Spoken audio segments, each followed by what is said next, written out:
Hello, I'm Steve Nathans-Kelly from the red carpet at Streaming Media West. We're actually winding down the last day of the show here, and I'm sitting here with Jan Ozer, contributing editor to Streaming Media, chief instructor at the Streaming Learning Center. And as we get to the end of the show this year, I'm just interested, what do you think are the key takeaways from the show this year, Jan? Key takeaways for me were, number one, I guess, cloud. Everybody, and cloud in very strategic places. In a live situation, if we were streaming this live, we only had 2 megabits per second bandwidth out. We wanted to send one stream and split that out into multiple streams. That's a perfect application for cloud computing. And everybody seems to have a product in that category now. iStream Planet talked about one, HeyVision has one, Elemental Encoder has one. It's Squeeze, I think, Sorensen has one. So I think cloud encoding, at least in the real type application, I think is a very significant takeaway. And along the same vein, the whole live market just seemed to explode this year. Livestream and Ustream are both, they're both big sponsors. They've got big booths, but man, the traffic and the interest, I think, in all their applications was very significant. And I guess Ustream is showing this cool new webcam from Logitech that the webcam can talk directly to your Wi-Fi hub, bypassing the computer, so it can shoot the picture, encode the video, and send that directly to Ustream. You don't even need a computer, you just need a Wi-Fi hotspot. That's pretty cool. And for the first time I saw the mixer, I'm trying to remember the numbers, I think it's the 500 or I know it's an $8,500 portable mixer from Livestream. I really, I had not seen the software before. I'd heard the announcement and saw the price, and I really thought the product was focused or targeted against Wirecast. Multi-camera switching, some titling capability. But if you take a look at the product, it really seems like it's much more focused on the TriCaster class of products. And that's pretty interesting. TriCaster's been a great, it's a great product line. It's legendary. A lot of people use it, but it's really had no competition in that space.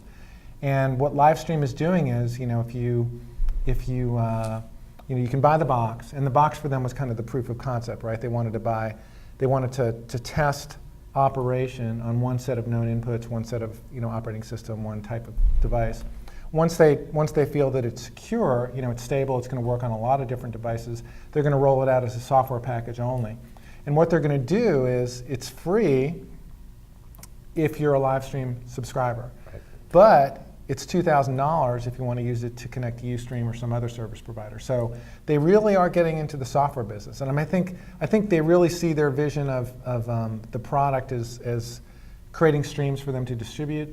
But I also think that they're for real in the software business, and that's going to be a very, very interesting product. If it's as good as it looked, it's going to be quite a competitor for TriCaster. Yeah, there's no question we're going to have to take a look at that one. Well, I spoke to their president, Max.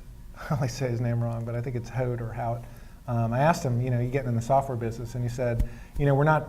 He's a very sweet guy, and he's very tuned into the market. But he says, we don't really care about the people who are in this room. We care about the next million people who are going to be streaming live, and that's who we built the software for.